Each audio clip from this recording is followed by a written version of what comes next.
say that without having said this, because this is an important thing which many people don't know about, and many people haven't thought about, and don't realize the important part. Because I spoke before, about the important part that, Ali being the Wali of Allah, and the door to the gate to the city of knowledge, and all of like that.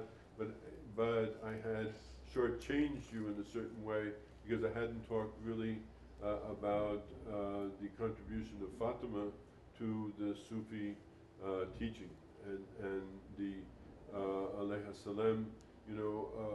Her contribution is so vital to it, and that if I didn't say something about that, I would have, you would have not gotten what I would have been remiss in it. So anyway, what I talked about yesterday, when I first began to talk about the teacher, is the idea of the imam. And imam is somebody that we follow. That's what it means. But imam in Arabic, Arabic is a language which has is a very rich language, which is why Sidi really doesn't like to speak a lot in English, because his Arabic is very strong. We call it strong. And there's things that he has to say that English is just very limited in terms of being able to say them. And even the translation, though the translator does his best to translate for you, it doesn't really convey the subtleties of meanings that are involved. And that's why Allah chose Semitic language to reveal the Quran, and to reveal the Injil, and to reveal the Zabur, and to reveal the Torah. There's a reason why, because he could have used Chinese, or he could have used any language, but Allah chose. Allah's not an Arab, like Sidi was saying. Adam wasn't an Arab, right? He didn't. Neither was Noah an Arab, right? But why this? Well, because it has a subtlety which allows you to say many things by saying one word. By saying one word, you understand many different things. So we're talking about this word, who we follow. And the idea of who. The first thing is, who do we follow? So this idea of a man in Arabic means also a book. A man is a book. And he says, Allah says, again, I don't have my reading glasses, so I'm just going to go to English. He says, remember the day when we will call every people with their imam. Then whoever is given his book in his right hand, these shall read their book, and they shall not be dealt with unjustly. So iman, in this sense, is a book that is followed, because we follow the book, right? We're people of the book. We follow the book. So we're followers of the book. So the imam is the book. So the Quran is the imam as well as somebody. So who is also a scripture that we follow in that sense. We follow that scripture. And then I talked about, the differences of three different things. The philosophers, and how the philosophers think about it, and their idea of thinking that human reasoning is the ultimate way of figuring things out. You can figure it out by reasoning it out. And so, the idea of needing a teacher or not needing a teacher, well, if the teacher agrees with me, that's fine, but if the teacher doesn't agree with me, that's not fine. I trust what I think, and so you see what the trap of philosophy. The trap of philosophy is, what I think is right, basically. And I am no, thank you, but it won't work. I have strange eyes. I just forgot to bring, I usually bring them. And when I try to read the Arabic, it's difficult from here to read it. And then we had the understanding of somebody who claims in himself more authority than any other teacher. My way or the highway. I'm right and they're wrong. Right? The Prophet ﷺ said, the differences in my community are a blessing. So if I say, let me see, I don't know who has a small head. Well, anyway, if I gave somebody my hat to put on, right, my topi to put on, and then they had a small head. You have a small head? You do? I'll distribute. I'll make you see the thing too. So, if I put this hat on Habib here, like this, it doesn't fit him exactly, right? And if I tried to wear the shoes of your child, I don't think I would fit into them. So one size does not fit all. And some teachers want to say, look, I got it. But the ones who are real always say, well, you know, if you like Abu Hassan said, Abu Hassan al-Shadili used to say, come sit with me, and if you don't get it, if you find something sweeter, go. It's okay. I'm not telling you that I have your answer. I may have your answer. But there's some people, some teachers want to tell you, look, I got the answer. That's it. My answer is the answer. That's not what we're talking about here. We're talking about somebody who, so he says, I'm not more than a poor person. So he begins all of his speaking by saying, doesn't he, I'm not more than a poor person, right? This is what he means by that. I mean to say, like, if you can get it from me, fine. You know, if I'm able to give it to you, that's good. But I might not be able to get, I may not have it for you.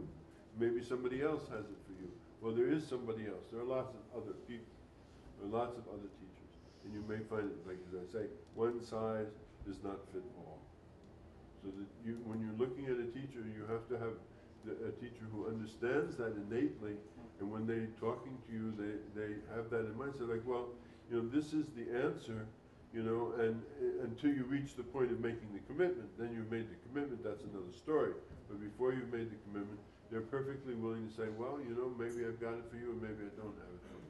But the person who's a false teacher or a questionable teacher will always insist that they have the answer for everybody. Well, it doesn't exist, right? And then we have, you know, the thing who says, well, I don't know. I mean, I know, but I know because he knew, and he knew because he knew, and so on and so forth like that.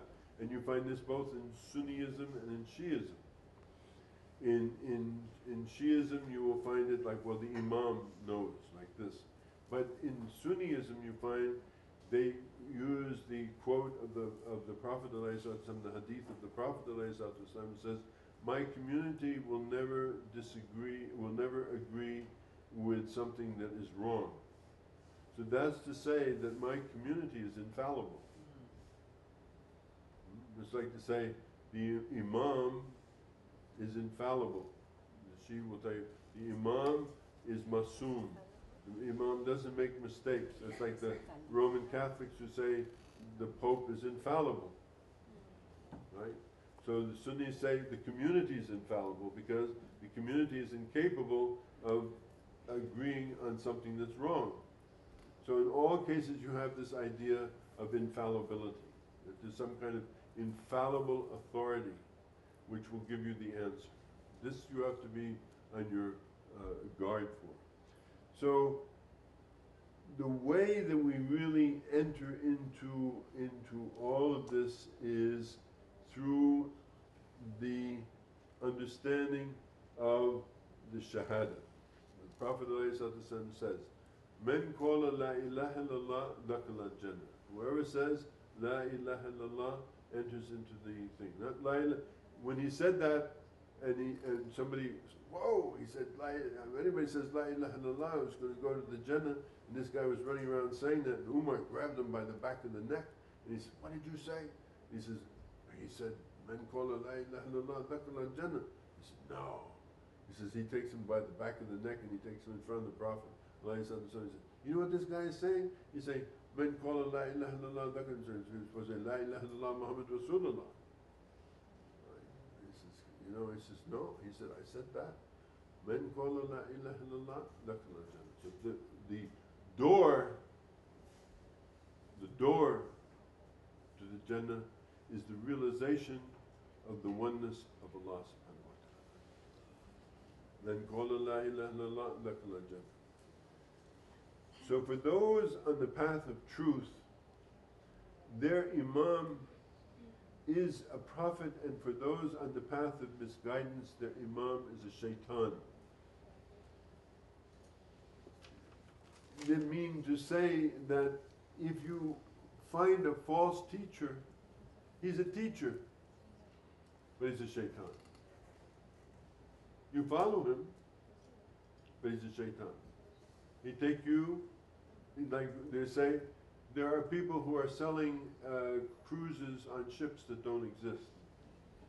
You know, you go downtown in Chicago and say, well, look, you go over to New York, there's, you go down to the port there and there's this big ship, and you get on this ship and you go down to the Bahamas and you'll take a cruise, right? And just pay me, $1,500, and once you get there, I give you a ticket, and once you get there, you get on that, you just take this ticket and you get on the ship and you take this ticket and you go to New York, and you go to the guy looks at you and said, what's this? He said, I paid this guy $1,500, to take me on this cruise. I said, well, I don't know what this is, right? But you believed that this guy was selling tickets on a cruise. So you will find that there are teachers who are selling you tickets to take a ride on the ship, and there ain't no ship there. You understand what I'm saying? Right? Says, what's his name, that old guy, that poet singer says, everybody knows. Everybody knows. The ship is leaking and the captain is lying. Everybody knows the dice are loaded. Everybody knows. So you best to understand what you're involved with, when you make your deal with the man, right? So, Imam also means the one who guides and the person who is being followed, whether he's sane or insane, truthful or untruthful. It means anybody who guides you, okay? It also means mothers, because a meaning is derived from the word imam, is the plural of the word and is mother. So the imam is also a mother. So this is back to the other thing. All of these things we're talking about, the teacher is what? Who is the teacher? The teacher is somebody you follow. You don't lead the teacher. There's some people who want to lead the teacher, and they always get themselves in trouble. Always. They always think they know better than you, and they're going to tell you what's right, and then you have to get rid of them, because it's never going to work out. So part of the deal is that you consent to be led. This is something that you give to the teacher, that the teacher will lead you. That means there's a certain surrender on the part of everybody to that person who is going to be, that you will follow the teachings of that person. Yes, you understand what I'm saying here? This is an important thing. If you're not going to do that, you're not going to get it. You're not going to benefit from it. You have to be prepared to follow. Now, maybe you will be the star pupil, and maybe in time will pass, and the teacher will say to you, you go out in the world and you begin teaching, and like this, and you become a teacher, and so then people will follow you. But during that time that you are, what we call it, breaking the legs, that is, you're in the process of studying with the teacher, you have to allow yourself to be led. And for people, sometimes that's very difficult, because they don't want to be led. They want to lead. But it means a certain surrender that has to take place. If you want to learn, you have to be led.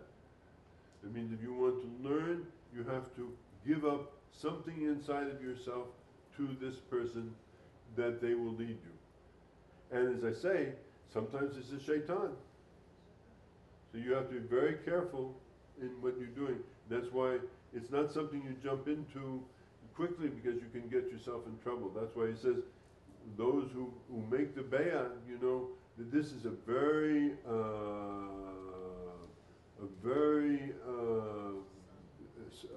solemn oath that you've made. It's not something that's a light oath. To say all of my life and all of those things, you said it. Nobody here twisted your arm. Anybody's arm get twisted? No. You said it. So you have made that commitment inside of yourself. This is a very, this is a very deep commitment to make in life. It changes your entire life to make that commitment. So you have to be aware of it, and every time that it comes up again, because it always comes up again, inevitably you make that commitment again, and you make that commitment again, and you make that commitment again. It's a commitment that is at the deepest level of being, in that sense. So that is what to understand. Now, going back to this La ilaha illallah, so now we add to it, so that's the entrance into the Jannah, but the entrance into the teaching is Muhammad Rasulullah. In other words, you can say La ilaha illallah and you enter the Jannah, but if you want to complete the thing, you say La ilaha illallah, Muhammad Rasulullah. Because that means, because Muhammad is what? Muhammad is a man, a human being, like you, like me. Allah says he walks in the marketplace, right? So you're making a commitment to another human being when you say La ilaha illallah, Muhammad Rasulullah. This is the difference. So, yes, you can find your way to enter that. These are the people we call the people of religion, the people of Hayl. They are the people who, when we talked maybe 2 days ago, we talked about, we say, the people, the Buddhist person, the Hindu person, the Jewish person, the Christian person, the Zoroastrian person, when they take up religion, their lives are changed for the better, by and large, if they take it up. Whatever the religion is, whatever it is that they take it up, their lives are changed for the better. They come out of asfala safilin, from that lowest world of filth and corruption and everything else like that. They move up a layer. But to move up to the next layer, you move up to the layer of Muhammad Rasulullah.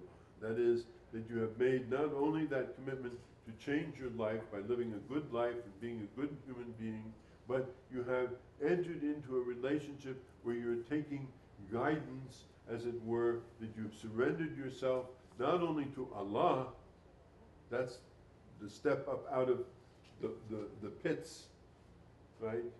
Whatever religion it happens to be, it's a step up out of the pits, because all of those religions come from Allah in any case, because he says, I sent 124,000 messengers, there's only one Allah, there's not two Allahs or three Allahs, so all of that comes from Allah. That's what we believe. That's the kind of universalist strain that you observe in Sufis, that we understand that all of this is from Allah. It's all from Allah. Right? But also, as I tried to explain, there is this dimension of time, which means that revelation in time has become, it has been changed by time. It's not just a flat plane. There's this other spiral dimension of time that you have to include in it, so that the message that's delivered to Muhammad sallallahu alaihi wasallam is the same message from Allah that came to the Prophet Ibrahim alayhi wasallam. But at that point, the message was at a certain level or a certain degree of completion in terms of what the people could understand. Just the same way that your child grows up. Your child grows up. You tell your child something when they're young. You tell them when they're teenagers. You tell them different things according to their ability to perceive it. So you might think along those lines that religion over time, though we talk about these prophets We don't make any discrimination between them. And we say that they're all brothers, and we don't make division. In other words, that's not what we're involved in. We can understand that there is a change in how the revelation is given. And in any case, that revelation is closed, and it's finished and complete, and it's in the covers of the Mus'haf, and you can find it. So when we come to the teacher and the teaching, or who it is, or who is the ultimate teacher, and what is the ultimate teaching, or if you like, if you can separate the world out, absolute, for there's no teaching greater or more to the point in terms of why am I, or what am I, or what is this, or why is this, or how did this all come, then the knowledge or the understanding arises of that we need somebody to explain that to us. We have to explain. We can see that it is, but we need somebody to explain it to us. That's where you get to Muhammad Rasulullah. So you enter into the Jannah. That is, you take your step up out of the garbage and out of the filth and out of the thing by becoming a nominally religious person. That is, you agree to live your life in a good way. You agree to live your life in a good way. But you don't necessarily take on the commitment of following somebody in this process of actively taking on a teacher in life. And you can see, everybody see all the difference between that? That's clear. Sheikh Akbar Ibn Arabi says, this